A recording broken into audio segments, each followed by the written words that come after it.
তাহলে আজকে ক্লাস হবে আমাদের স্ট্র্যাটেজি ম্যানেজমেন্ট অ্যাকাউন্টিং 7-2 অধ্যায় 2 নম্বর ফর্মেট এন্টারপ্রাইজ ডিসিশন মেকিং 13 নম্বর প্রবলেম। 13 নম্বর প্রবলেমটা আসলে প্রসেস কস্টিং। মূলত একটা প্রক্রিয়ার কাজ শেষ হলে এক ডিপার্টমেন্টের প্রক্রিয়া শেষ হয়ে গেলে আরেক প্রক্রিয়া শুরু হয়। ABC limited operates to process in producing a special type of goods. The cost of production 5000 unit during a month are as follow. নিচে দেওয়া হলো যেমন direct material 44,000, direct labour 48,000, fixed overhead 30,000 আর ভেরিয়েবল ওভারহেড 24,000। এ প্রসেসের খরচগুলো। এরপরে B শুরু হবে, সেখানে 14,000, 36,000, 16,000, 18,000। এই the company transfer product from process A to process B by adding 25% on cost. যখন প্রসেস এ তার কাজ কমপ্লিট করে প্রসেস বিতে ট্রান্সফার করবে তখন কস্টের সাথে 25% প্রফিট যোগ করে তারপরে পাঠাবে। The product of process B are sold at the rate of 2,90,000। Process B কিন্তু ফার্দার প্রসেসিং করার পরে বিক্রি করবে এটা 2,90,000 টাকা। এর মধ্যে মুনাফা আছে। There is no working in process in any process. The manager of process B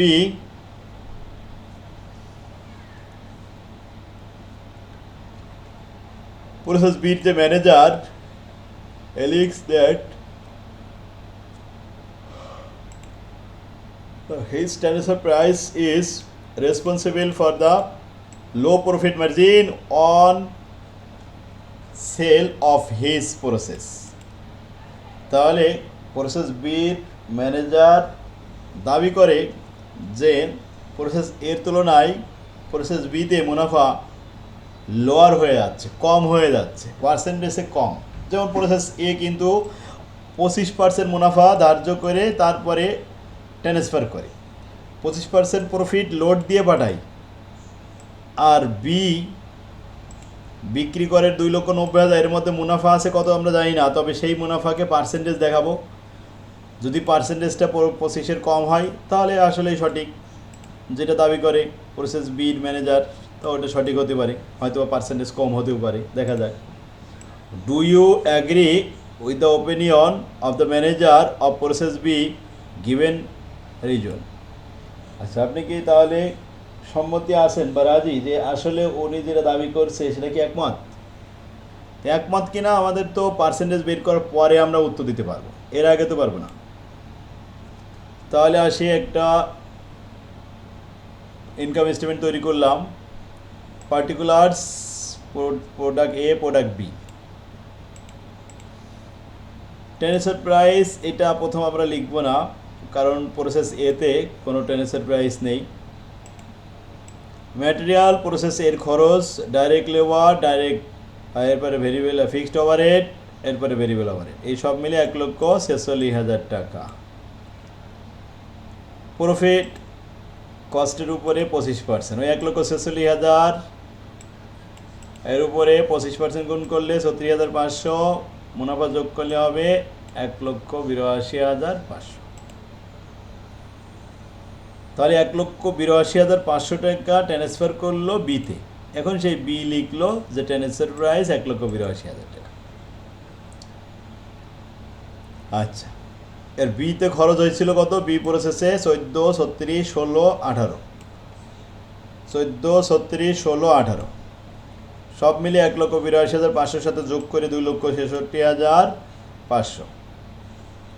R sell আছে কিন্তু প্রফিট তো দেওয়া নেই। সেল কত? 2,90,000। 2,90,000 থেকে 2,66,500 বাদ দিলে 23,500 টাকা প্রফিট। এখন 23,500 টাকা প্রফিট, আর এটা 36,500 টাকা। পার্সেন্টেজ দেখাবো সেল দিয়ে, অন সেল। তা rate of margin on sell, profit 36,500 ভাগ 1,82,500 ইন্টু 100, এতে 20% হয়। 23,500 ভাগ 2,90,000 ইন্টু 100, এতে 8.10% আসে। তাহলে আমরা দেখলাম এ প্রসেসের প্রফিট 20%, বি প্রসেসের প্রফিট 8%, তুলনামূলক এ প্রসেসের প্রফিটের রেট বড়, বি প্রসেসের রেটটা ছোট। তাহলে আমরা যে রিকোয়ারমেন্ট দেখছিলাম, ডু ইউ অ্যাগ্রি? হ্যাঁ, yes I am agree with the opinion of the manager of process B, being such transfer price is responsible for the low profit margin on sale of process B. It's also indicate that low divisional performance, though it is not actually true.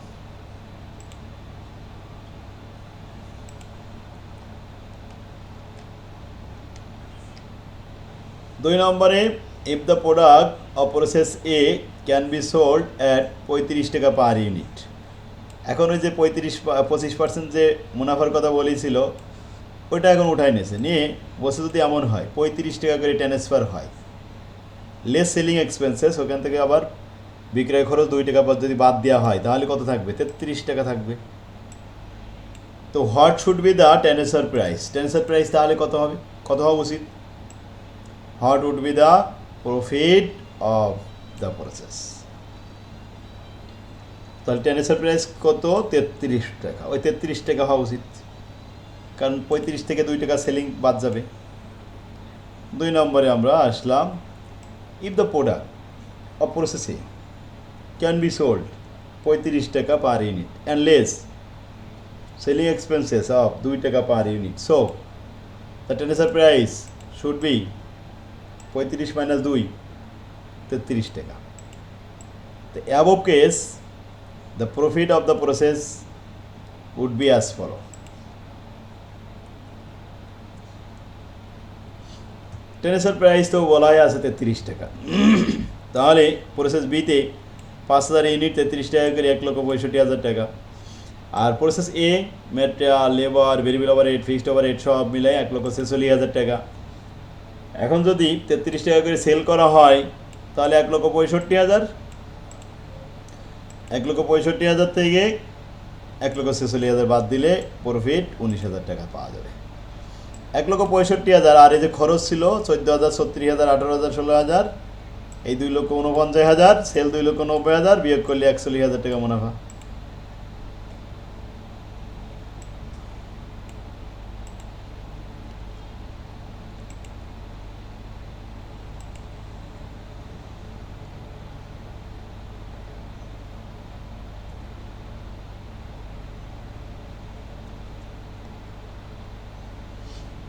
বুঝতে পারছেন? আরেকটা রিকোয়ারমেন্টও এখানে আছে, last, at what price of the product of process A be sold if the company want to earn the same amount of profit even by dropping process B? 50% of fixed cost of process B is allocated.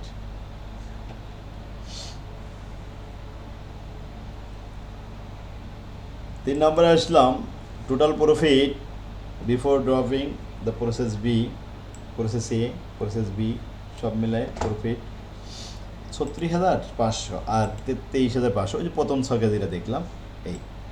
তাহলে total profit কত হয়? 60,000 হয়। If the company want to earn the same amount of profit by dropping process B when 50% of fixed cost process B is allocated, the total sale value would be the cost of production 1,46,000 টাকা। 50% allocated fixed cost এর 50% 16,000 টাকা ছিল, তার 50% 8,000 টাকা। Amount of profit ওই যে 60,000 টাকা, তাহলে টোটাল 2,14,000 টাকা। So the product of process A to be sold at the price 2,14,000 ভাগ 5,000 ইউনিট, এতে 42 টাকা 80 পয়সা।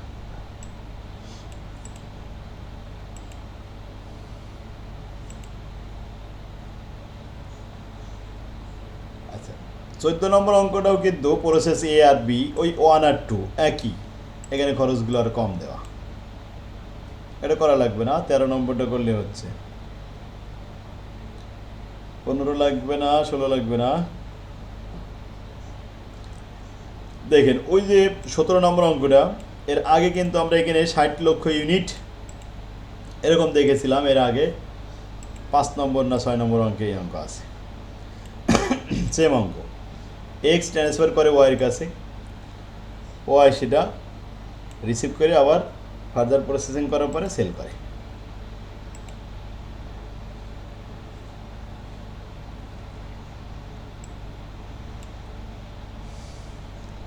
সতেরো নম্বর একবার একটু দেখেন, এটা ইম্পর্টেন্ট আছে তো। এই অঙ্কের উপরে কিন্তু করেছি আমরা। X department X and department Y are two decentralise department of candy. এই ওখানেও ক্যান্ডি নাম লেখা ছিল। Department X manufacture the candy and department Y package and distribution the candy.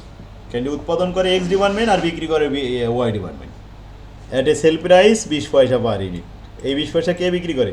Y বিক্রি করে। ওয়াইয়ের সেল প্রাইস 20 পয়সা। এটা একটু আমি কালারিং করে রাখলাম। Department x transfer 60% of it the output. যা উৎপাদন করে তার 60% ওয়াইতে ট্রান্সফার করে আর 40% হোম মার্কেটে বিক্রি করে। Department Y the remainder being sold to outside market, home মার্কেটে বিক্রি করে। The following are the expected revenue. Sale 30 lakh, এই 30 লক্ষর 60% ট্রান্সফার হয়। ভেরিয়েবল কস্ট প্রতি ইউনিট 4 পয়সা, ফিক্সড কস্ট 1 লক্ষ টাকা। এ ভেরিয়েবল 6 পয়সা, ফিক্সড কস্ট 80,000 টাকা।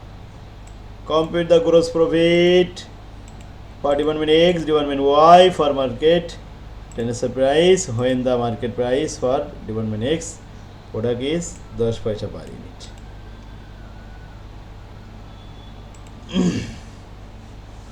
তাহলে এক্স বিক্রি করে কিন্তু 10 পয়সা করে। তো সেল টু আউটসাইড মার্কেট 40%, 30 লক্ষ 40%, 3,12 লাখ গুণন 10 পয়সা 1,20,000 টাকা। আর ট্রান্সফার করে 60%, 318 লাখ গুণন 10 পয়সা 1,80,000 টাকা। এই মোট 3 লক্ষ টাকা বিক্রি করেছে। ভেরিয়েবল কস্ট হয়েছে তার 1,20,000 আর ফিক্সড কস্ট 1 লাখ। 2,20,000 বাদ দিলে থাকে 80,000 টাকা। এটা হলো গ্রোস প্রফিট।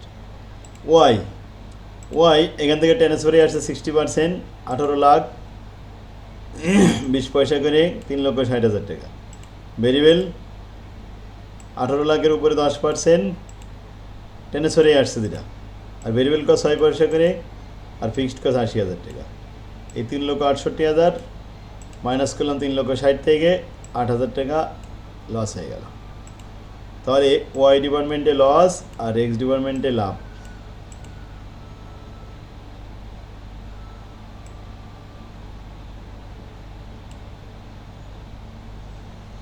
আঠারো নম্বরটা উপরে কিন্তু এই অঙ্ক করানো হয়েছে। 18 নম্বর সেম, এটাও দেখবেন 17, 18। আচ্ছা 18 নম্বর করলে আর 19 করা লাগবে না, 18, 19 একই। দেখেন 20 নম্বরটা বাড়ির কাজ থাকবে। 17, 18, 20, 21 নম্বর। 21 নম্বর উপরে কিন্তু 2 বার ছিল অঙ্কটা, এটাও করবেন। 17, 18, 20, 21। 21-এর পরে 23,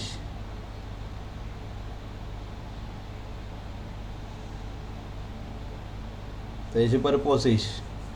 এই কটাই করতে হবে, আর না শেষ।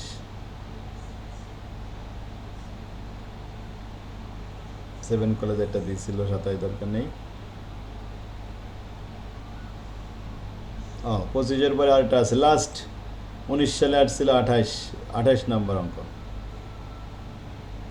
29 আছে এখানে, তো আরো লাস্টে আছে 20 সালের অঙ্কটা। তাহলে এই পর্যন্তই, 29 পর্যন্ত আজকে বাড়ির কাজ থাকবে। এগুলো করলে আমাদের 7 নম্বর অধ্যায় শেষ। এরপরে আগামী দিন আমরা 5 নম্বর অধ্যায়তে চলে যাব, স্ট্র্যাটেজি ম্যানেজমেন্ট। কয়টা অধ্যায় আমাদের করতে হবে এখানে স্ট্র্যাটেজি ম্যানেজমেন্টে?